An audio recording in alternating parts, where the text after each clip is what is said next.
Oh, Imas sudah bekerja di Malang ya?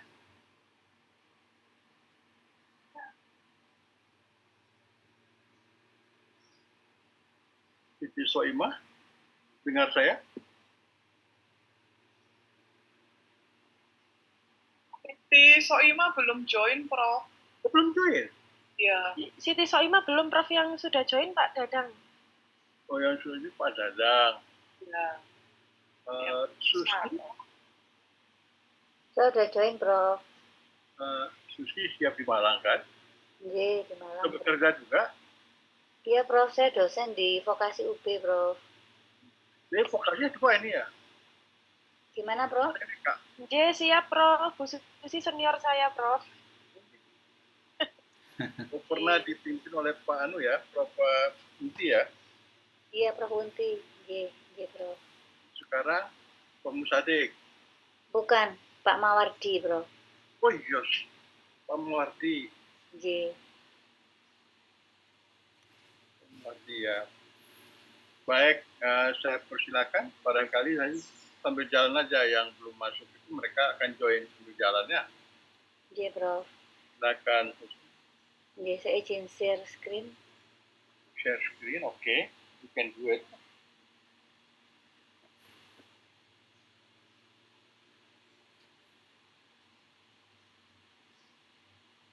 Assalamualaikum warahmatullahi wabarakatuh. Selamat pagi.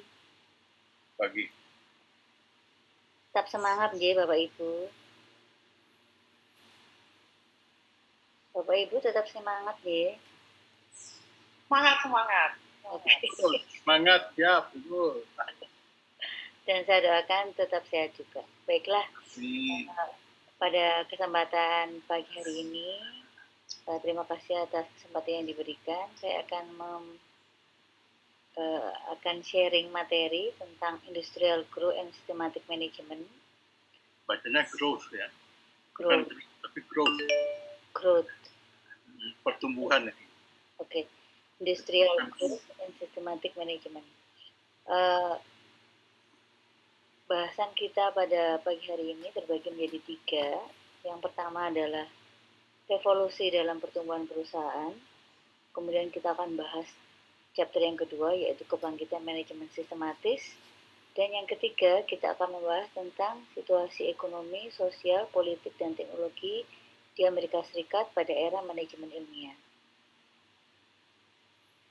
Untuk pembahasan yang pertama, revolusi dalam pertumbuhan perusahaan. Tahun 1861 hingga 1865 adalah langkah Amerika Serikat menuju kepemimpinan industri dunia. Ketika revolusi industrial mencapai Amerika Serikat yang melahirkan industri tekstil, membuka pandangan baru dalam teknologi manufaktur di Springfield, Armory, dan menciptakan bisnis besar pertama kali di jalur kereta api.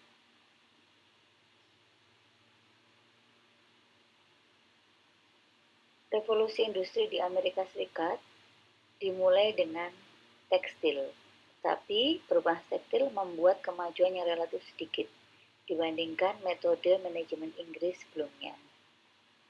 Sistem Waltham dan Samuel Slater mencontohkan perusahaan terintegrasi, memperkerjakan manajer profesional dan mengadopsi tenaga uap.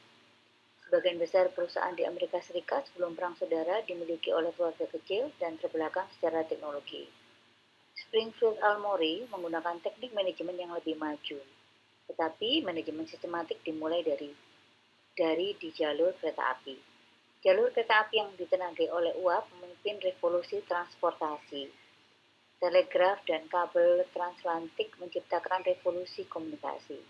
Bersama-sama, kekuatan-kekuatan ini bergabung untuk menciptakan pertumbuhan organisasi berskala besar. Di bab akumulasi sumber daya ini, Alfred D. Chandler Jr. tahun 1918 sampai 2007, Chandler menelusuri sejarah berbagai perusahaan dan menggambarkan 4 fase dalam sejarah perusahaan Amerika Serikat. Fase yang pertama adanya ekspansi awal dan akumulasi sumber daya. Fase yang kedua adanya rasionalisasi penggunaan sumber daya. Fase yang ketiga adanya ekspansi ke pasar dan jalur baru untuk membantu memastikan penggunaan penuh sumber daya secara berkelanjutan. Fase yang keempat, pengembangan struktur baru yang merasionalisasi pembaruan pertumbuhan. Untuk berbagai perusahaan, fase dimulai dan berakhir pada waktu yang berbeda, tergantung pada keadaan teknologi dan kemampuan perusahaan untuk bereaksi dan memanfaatkan peluang pasar. Selama bagian akhir abad ke-19, banyak industri besar terbentuk dan akan masuk ke fase 1. Ke fase 1 dari Chandler ini, atau tahap akumulasi sumber daya.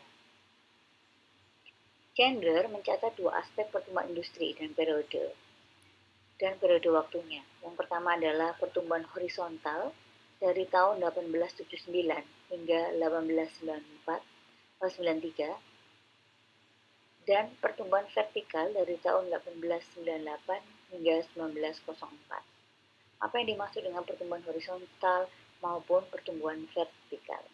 Pertumbuhan horizontal terjadi ketika produsen di bidang serupa digabungkan melalui merger atau trust untuk mendapatkan skala ekonomi di bidang manufaktur. Contohnya, perusahaan minyak, daging sapi, gula, tembakau, karet, dan minuman keras. Merger ke unit yang lebih besar memungkinkan perusahaan untuk mengendalikan pasar mereka, mendapatkan leverage keuangan, dan memotong biaya industri. Sedangkan pertumbuhan vertikal terjadi ketika perusahaan bergerak mundur atau maju. Jadi ada dua gerakan yang dilakukan, yaitu mundur dan maju dalam hal proses produksi. Bergerak mundur berarti akuisisi sumber bahan baku atau pemasok, sedangkan bergerak maju berarti membangun outlet pemasaran untuk produk perusahaannya sendiri. Sebagai contoh adalah perusahaan penyulingan minyak bumi akan bergerak mundur untuk mundur tadi itu adalah akuisisi sumber bahan baku, maka dia akan bergerak mundur untuk mengeksplorasi, memperoleh sewa minyak, mengebor, dan membangun jaringan pipa ke kilangnya. Sedangkan dia akan bergerak maju untuk mengakuisisi agen grosir dan mungkin stasiun retailnya sendiri. Ketika revolusi industri menyediakan tenaga uap untuk lokomotif dan kapal uap, pasar diperluas, dan skala produksi yang lebih besar dengan mekanisasi yang lebih maju menjadi diinginkan. Teknik komunikasi seperti telegraf menyediakan jaringan untuk menghubungkan pemasok, produsen, distributor, dan konsumen di wilayah geografis yang lebih luas. Jadi di tahun tersebut teknik komunikasinya menggunakan telegraf.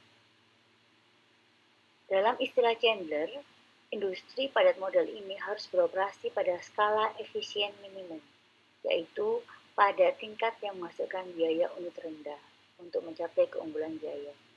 Dengan keunggulan biaya diharapkan harga dapat diturunkan, pasar diperpanjang, dan akhirnya seluruh siklus mekanisasi output yang dihasilkan lebih besar, kemudian ada peningkatan volume distribusi yang akan didapatkan secara berulang-ulang. Carnegie dan pertumbuhan perusahaan. Andrew Carnegie tahun 1835 hingga tahun 1919 merupakan seorang pengusaha yang membangun sebuah kerajaan baja. Carnegie pada awalnya hanya seorang imigran, kemudian dia belajar perdagangan menggunakan telegrafi. Carnegie belajar juga tentang manajemen kereta api dari Scott and J. Edgar Thomson. Telah menerapkan ide-ide McCallum dan ke Pennsylvania Railroad. Itu adalah sistem organisasi yang dipelajari oleh Carnegie adalah sistem organisasi, pelaporan, akuntansi, kontrol McCallum yang dipelajarikan di kereta api. Pada Carnegie ya. Gimana, Prof? Carnegie. Carnegie menjadi pengawas divisi barat yang pada saat itu merupakan divisi terbesar dari kereta api terbesar di negara itu. Pada tahun 1865, industri baja di Amerika Serikat tidak terintegrasi. Beberapa perusahaan memiliki tungku yang melebur biji menjadi besi kasar, kemudian ada pabrik penggilingan dan bengkel yang mengubah besi kasar menjadi batangan atau lempengan. Kemudian ada perusahaan yang hanya mengambil jeruji atau lempengan dan menggulungnya menjadi rel, lembaran, paku, kawat, atau apapun. Jadi perusahaan ini nggak jadi satu. Jadi terpisah-pisah untuk industri baja ini. Yang bikin tungku, yang bikin besi kasar sendiri, batangan atau lempengan sendiri, kemudian yang membuat rel, lembaran, paku, kawat itu juga sendiri. Carnegie menemukan cara untuk menggabungkan teknologi dan manajemen untuk menciptakan lebih banyak lapangan kerja, mengurangi harga, memperluas pasar, dan memajukan pengembangan industri. Sehingga pada tahun 1868, Amerika Serikat telah berhasil memproduksi 8.500 ton baja. Kemudian pada tahun 1879, output negara-negara hampir sama, tetapi pada tahun 1902, Amerika Serikat menghasilkan 9.138.000 ton.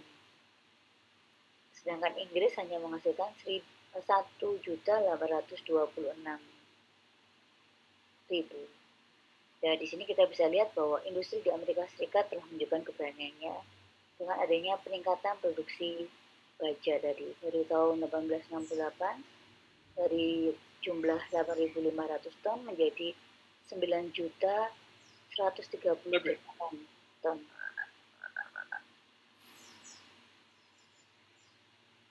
Berikutnya kita membahas chapter yang kedua tentang kebangkitan manajemen sistematis. Industri baja tadi itu telah memberikan ilustrasi pertumbuhan bisnis setelah Perang Saudara. Baja bukan satu-satunya industri yang mendorong Amerika Serikat ke pusat perhatian dunia dan memperkuat keyakinan Inggris dan Eropa dalam keunggulan sistem manufaktur Amerika. Seiring kemajuan teknologi dalam bidang transportasi, komunikasi, pembuatan mesin, dan sumber daya, industri lama telah direvitalisasi dan muncullah banyak sekali tumbuh dan berkembang perusahaan dalam skala besar. Chandler melihat fase ini sebagai akumulasi sumber daya dan mencatat hubungan antara kecepatan dalam industri padat modal dan pertumbuhan hierarki manajerial untuk mengordinasikan kegiatan yang diperlukan untuk mencapai skala produksi yang efisien secara minimal. Singkatnya, manajemen adalah kunci untuk penggunaan sumber daya organisasi secara efisien.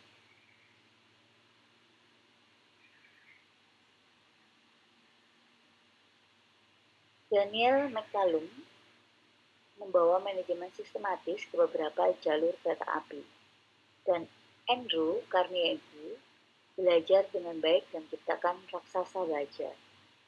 Ketika perusahaan lain dan juga industri lain mulai tumbuh, mereka juga menghadapi masalah dalam mengelola organisasi yang berskala besar tadi. Mereka membutuhkan 1. Merencanakan perolehan orang, bahan, peralatan, dan modal. Perluannya adanya pembagian tenaga kerja, kemudian ada pendelegasian wewenang, adanya penetapan tanggung jawab, kemudian adanya pengelompokan kegiatan di dalam departemen, kemudian perlu pemimpin untuk mengkoordinasi upaya manusia dengan memberikan insentif, kemudian perlunya penanganan hubungan interpersonal, menyediakan sarana komunikasi dalam organisasi, mengukur kinerja, membandingkan kinerja aktual dengan yang direncanakan, dan mengambil tindakan korektif bila diperlukan. Pada tahun 1895, Frederick W. Taylor mengusulkan metode atau penetapan tarif sebagai langkah menuju solusi parsial dari masalah perburuan. Ini masuk ke bahasan tentang manajemen sistematis. Sejak saat itu, gerakan manajemen sistematis berada di tangan yang lebih kuat dan memiliki arah yang lebih koheren. Fondasinya telah disiapkan, fondasinya itu sudah ada berupa organisasi yang sudah tumbuh, kemudian sumber daya terakumulasi, masalah tenaga kerja diperdebatkan, kebutuhan akan rasionalisasi sumber daya yang menjadi jelas, dan akhirnya kita ketahui bahwa manajemen sistematis adalah awal dari apa yang kemudian dikenal sebagai manajemen ilmiah. Untuk chapter yang ketiga, kita akan membahas tentang situasi ekonomi, sosial, politik, dan teknologi di Amerika Serikat pada era manajemen ilmiah. Di bidang bisnis dan tenaga kerja pada tahun 1842, di Amerika Serikat, organisasi buruh ditemukan pada pekerja kerajinan, perdagangan, kemudian buruh bangunan, dan juga karyawan kereta api. Kemudian untuk perusahaan lain yang bergerak di bidang lain itu juga berupaya membentuk serikat pekerja, tapi kurang berhasil. Akhirnya, Serikat Buruh Nasional yang dipimpin oleh William H. Silvis berusaha untuk menggantikan sistem upah dengan produksi koperasi, di mana para pekerja akan mengumpulkan sumber daya mereka, memasok tenaga kerja mereka sendiri, dan mengelola pabrik-pabrik. Pada tahun 1867, Ordo Mulia Ksatria Buruh menetapkan adanya 8 jam kerja sehari, kemudian melakukan pembentukan Biro Statistik Tenaga Kerja, memberikan perlindungan pekerja anak, kemudian ada pajak penghasilan, ada kepemilikan pemerintah atas jalur kereta api dan jalur telegraf, penghapusan bank nasional, dan sistem kerjasama untuk menggantikan upah. Tetap di bidang bisnis dan tenaga kerja, salah satu serikat pekerja yang sukses adalah Federasi Buruh Amerika yang diselenggarakan pada tahun 1886 sebagai federasi serikat kerajinan yang berkonsentrasi pada pengejaran keuntungan ekonomi langsung bagi pekerja di tempat kerja daripada pada reformasi politik yang jauh.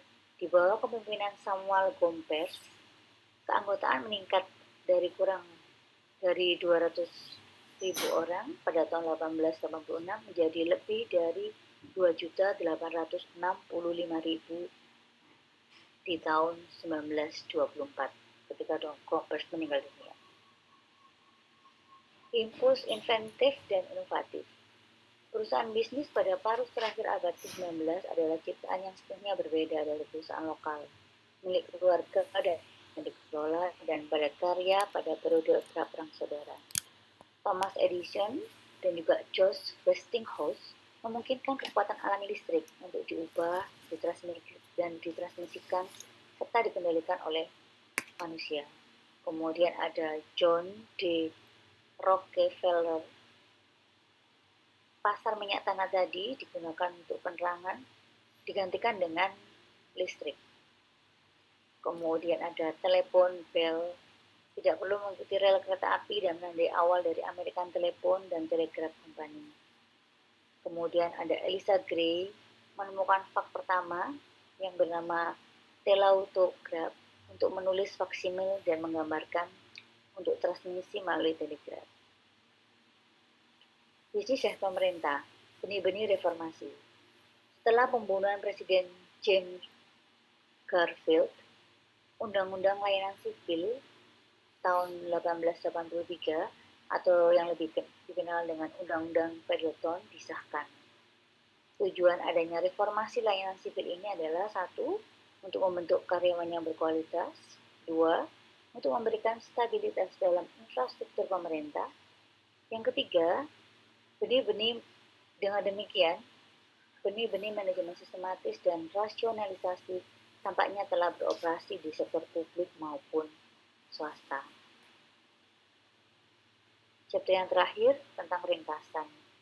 Ringkasan yang pertama, dalam organisasi, manajemen adalah kegiatan untuk melakukan fungsi-fungsi tertentu untuk memperoleh akuisisi, alokasi, dan pemanfaatan yang efektif dari upaya manusia dan sumber daya fisik untuk memenuhi tujuan organisasi dan menghasilkan manfaat positif bagi anggota organisasi. Lingkungan budaya memiliki aspek ekonomi, sosial, teknologi, dan politik, membentuk nilai-nilai dan membentuk pengaturan kelembagaan yang memiliki pengaruh signifikan pada orang, organisasi, dan manajemen sebagai suatu kegiatan. Ringkasan yang ketiga, peradaban awal mencerminkan beberapa upaya untuk menghubungkan individu dengan organisasi, tetapi umumnya menempatkan nilai rendah pada kegiatan ekonomi. Kelahiran kembali budaya membawa pandangan baru tentang orang, kegiatan ekonomi, nilai-nilai sosial, dan pengaturan politik, serta menetapkan prasyarat untuk revolusi industri. Revolusi teknologi dan budaya ini menciptakan sistem pabrik untuk menggantikan sistem domestik dan menimbulkan masalah manajerial dalam skala yang belum pernah dihadapi sebelumnya. Ringkasan yang keempat, masalah-masalah tadi dapat dikelompokkan menjadi 3 kategori. Masalah yang pertama adalah masalah organisasi dan metode penggabungan teknologi, bahan, fungsi organisasi, dan proses produktif secara efisien.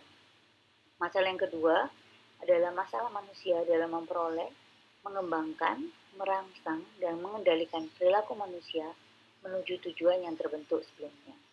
Dan masalah yang ketiga adalah masalah manajerial, di mana perlu menggabungkan kedua aspek ini untuk mencapai tujuan.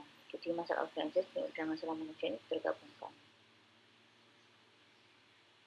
Ringkasan yang kelima, berbagai penulis menggeser penekanan relatif mereka pada pentingnya organisasi dan aspek manusia, yang menjadi fokus relatif, dan fokus ini sebagian besar dipengaruhi oleh lingkungan budaya. Misalnya, Charles Babbage prihatin dengan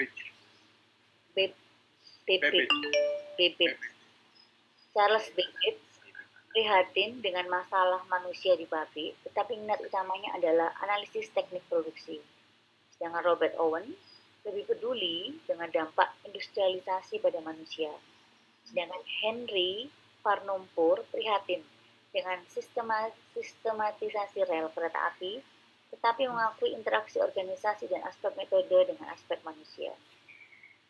Ya.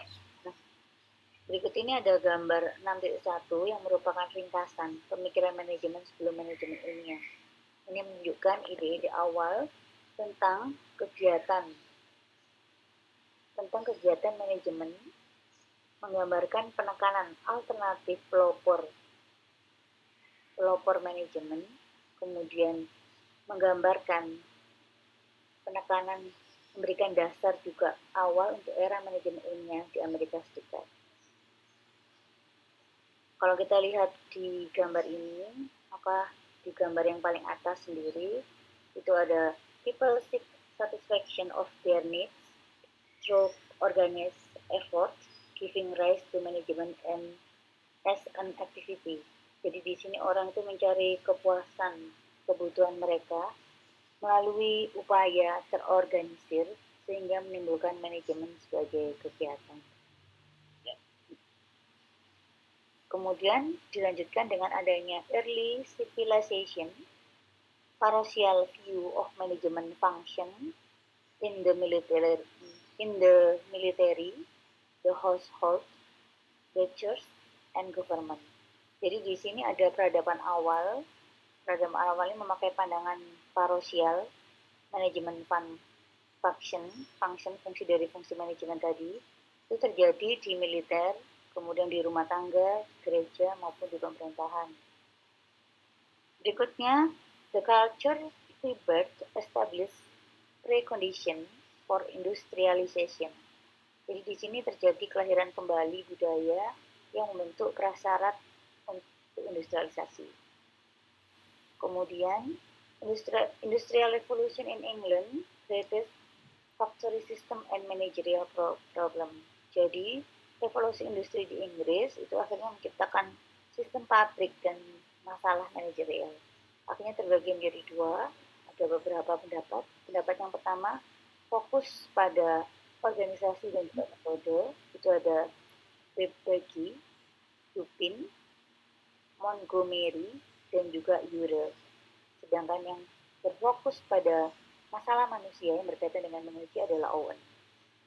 Akhirnya mereka semua menjadi satu, masuk ke dalam Industrial Revolution in antebellum Amerika. Jadi revolusi industri di Amerika sebelum perang. Ini terbagi menjadi dua lagi. Yang pertama ada McCallum dan Poor. Di sini dia fokus kepada organisasi dan metode. Kemudian Poor sendiri juga berfokus pada pengakuan masalah-masalah yang berkaitan dengan masalah manusia. Akhirnya terjadilah pasca perang saudara, itu ada terjadi perluasan industri. Kemudian setelah terjadi perluasan industri, yang terakhir adanya systematic management, merupakan awal dari manajemen ilmiah. Baiklah, demikian presentasi dari saya, mungkin dari Bapak Ibu dan juga Prof. Umar ada yang mau ditanyakan. Saya kembalikan lagi kepada Prof. Umar. Matur nuwun, Prof. Baik, terima kasih. Bagus ya, Soima. Dan saya hanya ingin koreksi bukan pada Soima saja, semuanya dari awal ya. Ya, Bu Prof. Susi, Prof. Memberikan komentar pada ya apakah yang presentasi 1, 2, 3 sampai ke Soima sekarang. Susi, Prof. Susi, sorry. Iya. Sekarang tuh Saya, Prof. Hadir, Prof. Prof. apa-apa di jalan ya. Iya, Prof. Mohon maaf. Okay, no problem. Oke, sekarang Susi. Iya, Prof. Presentasi ini oke ya. Seperti juga yang lain-lain. Hanya saja catatan saya adalah saya minta PowerPoint. What is PowerPoint? Ya, PowerPoint itu kan membuatnya ya pointer saja ya. Tapi yang saya temukan dari kalian ini sebetulnya sebuah paper itu dikemukakan. Jadi sebetulnya bukan Terlalu PowerPoint. banyak teks ya, Prof. Point atau Terlalu banyak full text ya, Prof. Terlalu full text. Ya. Text point. Jadi kalian menampilkan teksnya yang kalian baca itu ya. Tapi saya bisa memahami. Maksud saya, teks itu adalah penting untuk Anda sendiri belajar mandiri di rumah untuk persiapkan presentasi yang PowerPoint itu. PowerPoint itu juga pointers ya, 1, 2, 3, 4. Ada gambar-gambar barangkali dan seterusnya. Sehingga kata-kata yang di dalam teks itu tidak terlalu banyak ditampilkan, tapi highlight ya, jadi kita meng-highlight saja, jadi supaya itu menampilkan yang penting-penting poinnya, sehingga para penikmat ya, dari penonton atau yang mengikuti itu lebih bersifat ya pointer saja. Kalau ini kan sepertinya memindahkan paper ke screen ya. Ini bukan Susi saja, tapi itu semua sejak awal. Mudah-mudahan atau berikutnya nanti, ya tidak apa-apa lah saya bukan mentoleransi, tapi bisa memahami, menerima. Mungkin belum mengerti di antara Anda itu bagaimana membuat PowerPoint. Ya, itu harus dipelajari itu. Karena nanti pada waktu ujian akhir Anda akan diminta untuk membuat PowerPoint presentasi atau PPT itu. Untuk itu Anda harus tahu teknik-teknik dasar-dasarnya, sehingga ya yang penting-penting yang dikemukakan pointersnya.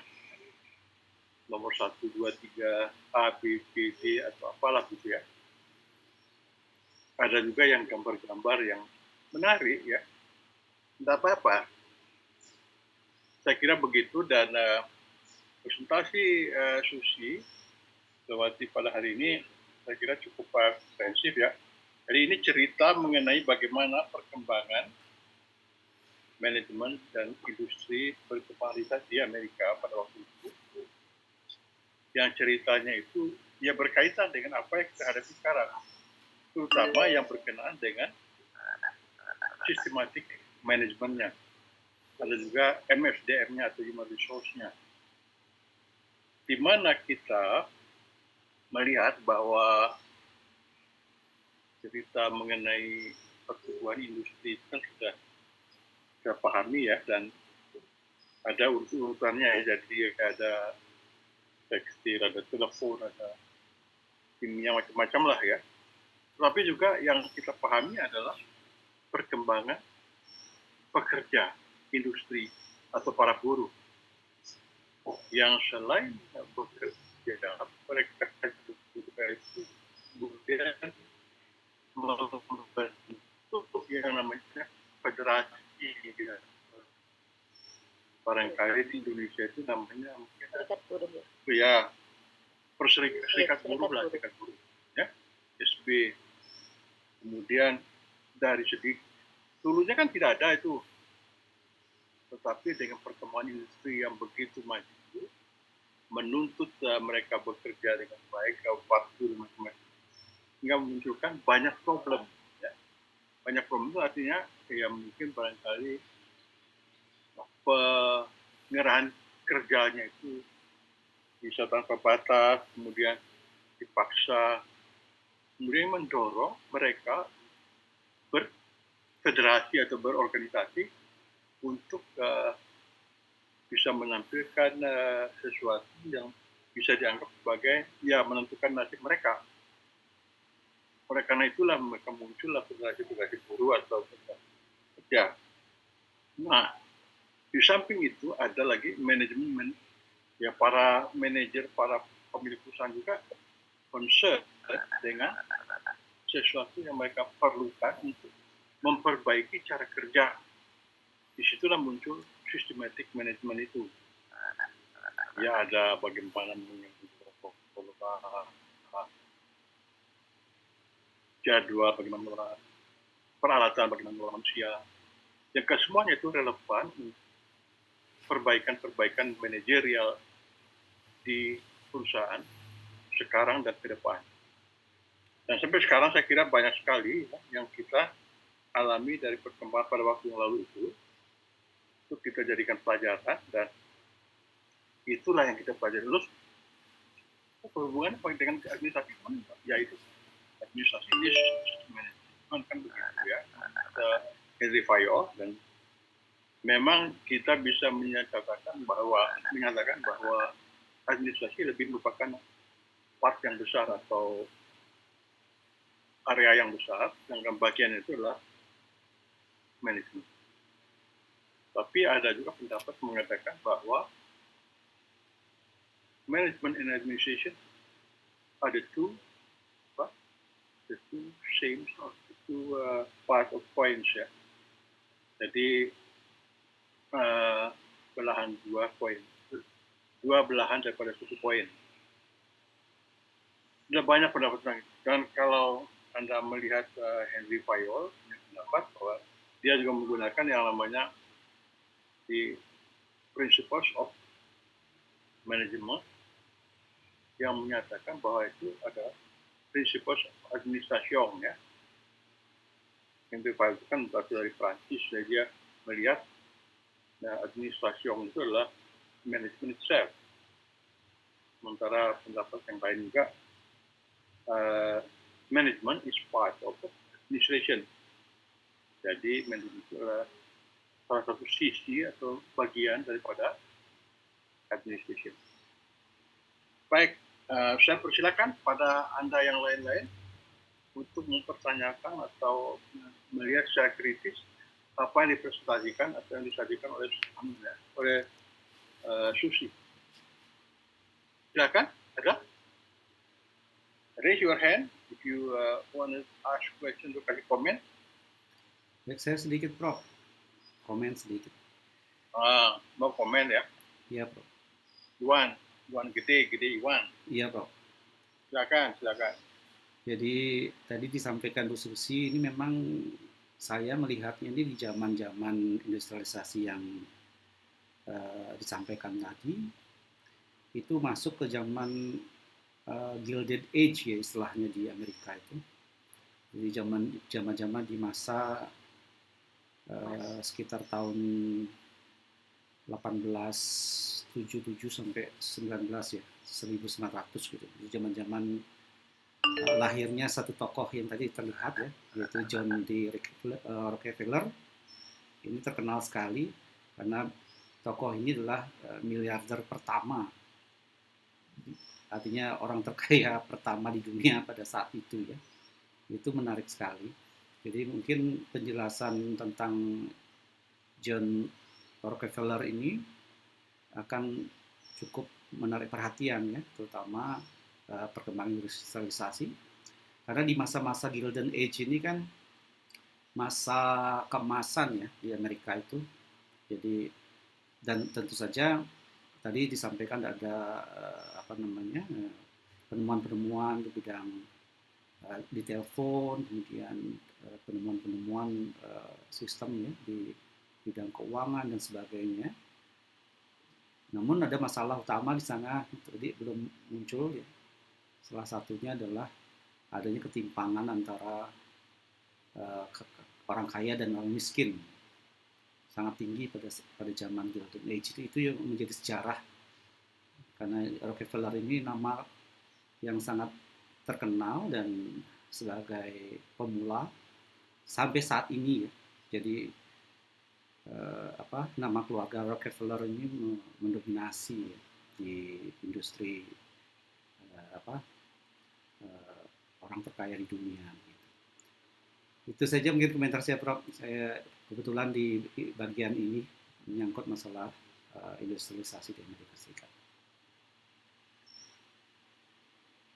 Masih di mute, Prof. Maaf.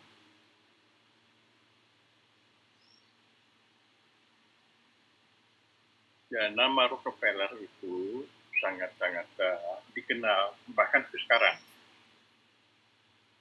Nama Rockefeller dijelaskan oleh anak-anak. Ya.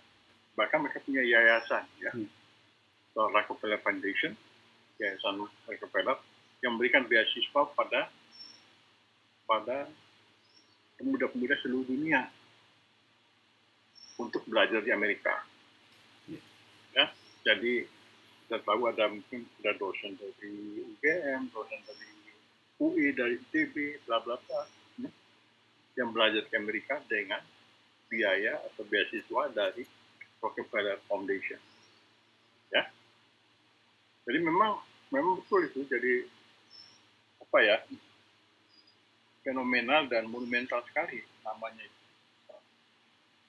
Lalu kita dari mana apa sebetulnya? Ya, ternyata memang Rockefeller itu kan nama itu kan muncul sebagai pengusaha pada zamannya itu, pada tahun 1800-an sekian itu, yang ya luar biasa kaya gitu ya. Memang ada betulnya itu, dan dia dengan keluarganya sekalian mengembangkan apa yang disebut sebagai kemajuan usahanya itu, dan sampai sekarang namanya masih tetap abadi gitu ya. Dan tentu saja ada hal-hal lain barangkali yang bisa digali dari sana, dan saya senang sekali dan saya akan explore ya. Jadi baik, ada berikutnya. Tadi Soima sudah muncul. Iya, saya Prof. Baik, Prof. Siapa yang tadi? Yang dari bersama dengan Soima di luar? Syamsiana, Prof. Sudah masuk, Syamsiana? Sudah, Prof. Sudah kan, tadi sudah lapor kok. Sudah. Mungkin Baik, keluar. Prof. Baik. Iya. Di materi yang telah disampaikan di sisi tadi itu ada yang menarik menurut saya. Pada tahun 1867 Orde Mulia Kesatria Buruh menetapkan 8 jam kerja sehari dan pembentukan perlindungan pekerja, pajak penghasilan dan lain-lain. Berarti bahkan pada zaman tersebut sebenarnya sudah cukup ya Prof ya, terkait peraturan buruh, terkait peraturan kerja, dan kemajuan-kemajuan sudah nampak pada era tersebut. Jadi kalau kita tafsirkan 8 jam kerja sehari itu sudah merupakan warisan ya dari era-era terdahulu. Ya, betul. Begitu. Betul. Silakan.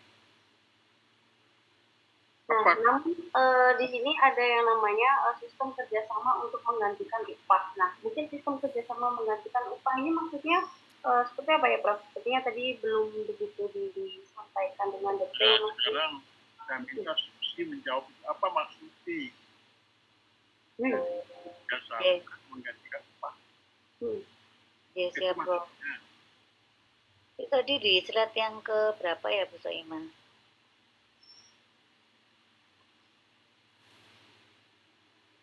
Bu Soima, tadi itu di slide yang ke berapa? Slide ke-20. tentang bisnis dan tenaga kerja. Iya, maaf masih commute tadi. Oke. Jadi di tahun 1867 sendiri sudah ditetapkan 8 jam kerja sehari. Kemudian ada juga ditetapkan juga tentang pembentukan Biro Statistik Tenaga Kerja, terus perlindungan pekerja anak, pajak penghasilan, kepemilikan pemerintah atas jalur kereta api dan jalur telegraf, terdapat juga penghapusan Bank Nasional, dan ada sistem kerjasama menggantikan upah. Mungkin yang dimaksud di tahun 1867 ini sistem kerjasama dengan sistem kerjasama untuk menggantikan upah tadi ini berarti guru-guru tadi itu mungkin tidak mendapatkan upah, tapi dia lebih mendapatkan tunjangan-tunjangan sebagai pengganti upah tadi. Tunjangannya bisa berupa pemberian barang ataupun rumah. Mungkin seperti itu, Bu Soim. Baik, Bu Siti, terima kasih. Jadi nanti lebih dilihat lagi apa penjelasannya itu ya. Jadi dia tidak mengatakan, saya kerjasama, habis begitu upah begitu, tapi macam kompensasi ya.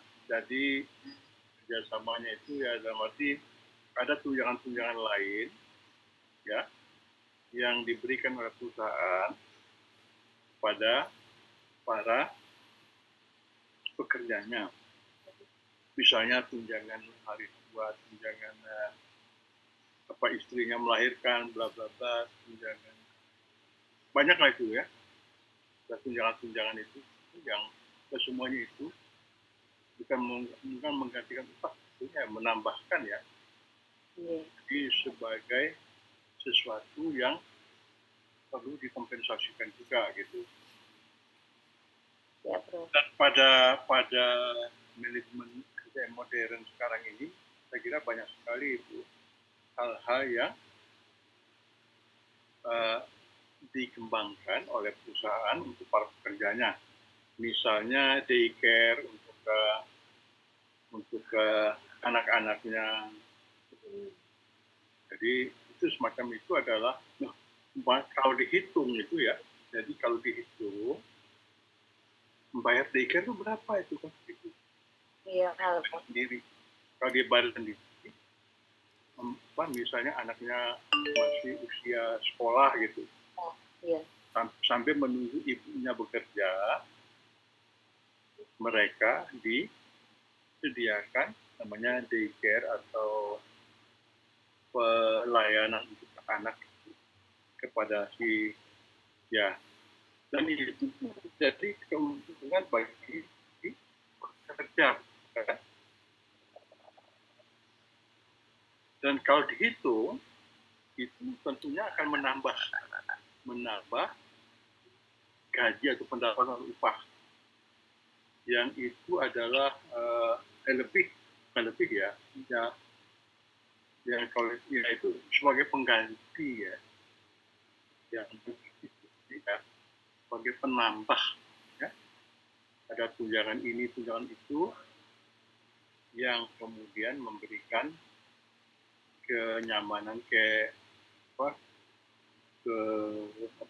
imbalan bagi si pekerja yang sudah bekerja secara penuh pada hari kerjanya, dan mereka diperhatikan juga nasib anak-anaknya yang masih kecil-kecil untuk selesai sekolah mereka bisa ditampung di situ dan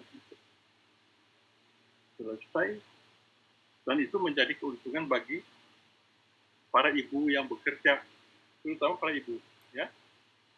Jadi makna penggantian di situ sebetulnya compensate, jadi mengkompensasikan pekerjaan mereka dengan memberikan allowances atau tunjangan-tunjangan bagi para pekerja itu oleh perusahaan.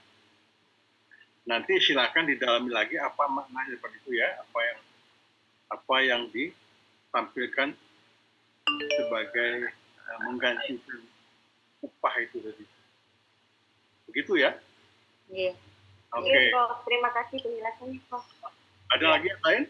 Prof, saya mau sharing, Prof. Oke. Mungkin maksudnya di penggantian upah ya, Prof ya. Kalau saya lihat, jadi di Kalimantan itu, Prof, itu ada satu resto yang sangat besar, namanya Pondok Borneo. Nah, ini adalah salah satu kompetitor dari kepiting kenari, gitu kan. Nah, di Kalimantan, Prof, di Balikpapan, di Samarinda, kan yang terkenal itu kan kepiting kenari ya, Prof ya. Oh ya. Ya, ini salah satu Itu kompetitornya. saya nggak pernah makan. Iya, karena besar sekali, Prof. Harus sharing, satu porsi harus sharing. Nah, kompetitornya itu Pondok Borneo, dan itu sebelum COVID itu sempat mengalahkan kepiting kenari karena chefnya itu dia tidak digaji, tidak diberikan upah, tapi profit sharing modelnya. Jadi skemanya kerjasama profit sharing, di mana profit sharing yang diberikan pada chefnya ini adalah 20% dari total laba. Jadi 80% untuk owner labanya, 20%-nya untuk chefnya, begitu. Nah, mungkin kalau kita lihat dari perkembangannya, mungkin pergantian upah ini bisa banyak skema ya, Prof ya. Jadi skema kerjasama seperti profit sharing seperti yang tadi chefnya kepiting Pondok Borneo, kemudian bisa jadi share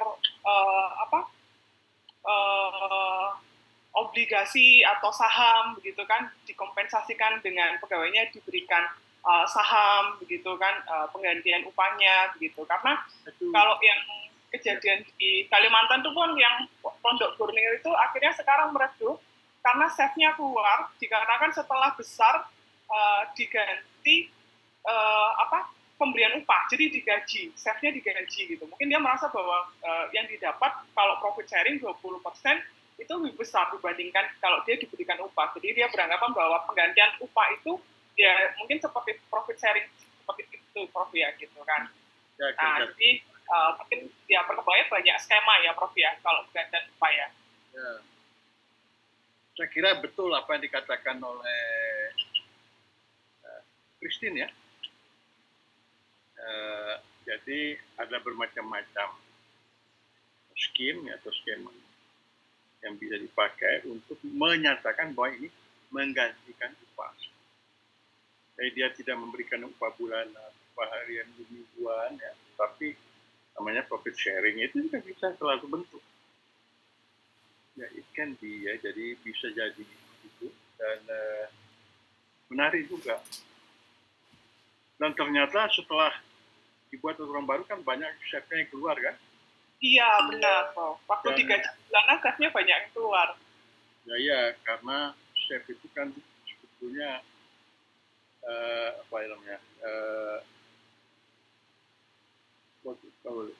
kita katakan sebagai aset. Yang punya resto. Dia aset.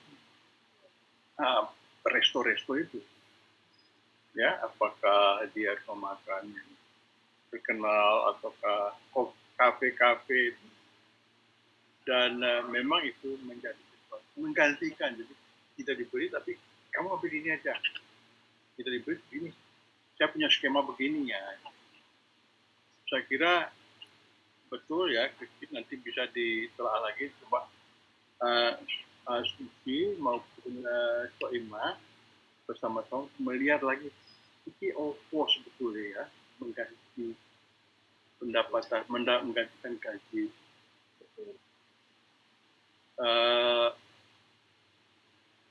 Samsiana, kenapa matamu? Kebanyakan begadang, Prof, mungkin. Habis dari laut itu, Prof, di belakang. Kelilipan, Prof. Baik. Begitu ya. Ada yang lain lagi? Gitu ya, Iwan? Dadang atau apa? Kayaknya bertujuh ya. Dadang yang kelihatan nih. Berdelapan, Prof. 8. Pak Dadang lagi bergelap-gelapan, Prof. Ada siluet. Ada orangnya. Ada orangnya, Prof. Gelap, Sepertinya Prof. sembunyi. Mukanya dibikin hitam, Prof. Dulu lah. Oh, backlog. Baik, saudara. Jadi itulah cerita kita mengenai perkembangan industri di Amerika itu, ya. Dari revolusi industri yang terjadi di Inggris, kemudian berpindah ke Amerika, ya, berkembang. Ternyata bukan hanya industrinya, tetapi juga bagaimana manage, ya, mengelola usaha itu, dan kemudian kerjanya, ya, manajemennya itu, kemudian juga bagaimana SDM-nya.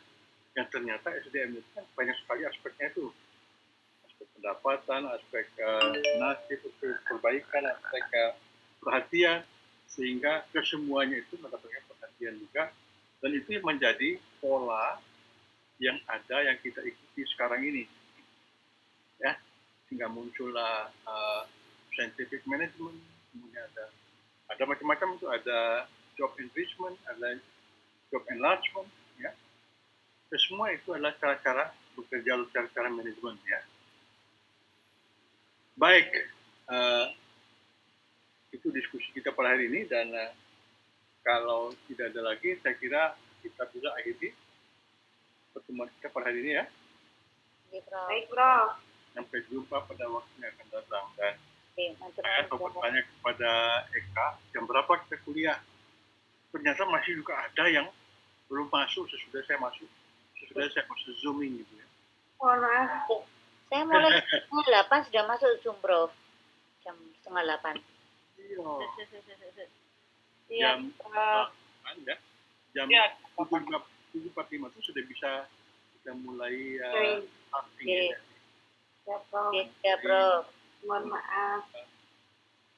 Sampai jumpa kita pada waktu yang akan datang, dan Iya, Prof. selamat belajar buat semuanya. Dan apabila ada hal-hal yang ingin ditanyakan mengenai disertasi atau rencana penelitian, saya juga persilahkan.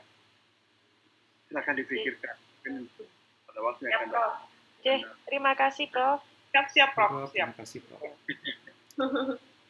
Ini dari Kalimantan ya, Balikpapan ya? Saya dari Samarinda, Prof. Samarinda, Prof. Samarinda. Ya, Kalimantan. Samarinda. Saya kalau ke sana mesti saya sempatkan ke pasar kebun sayur. Oh, ya pasar pagi, Prof. Gimana ya?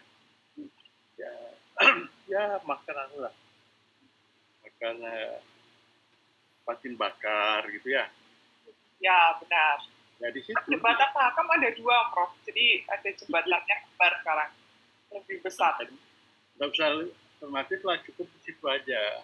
Baik, sampai jumpa kita pada waktu yang akan datang, dan Ya.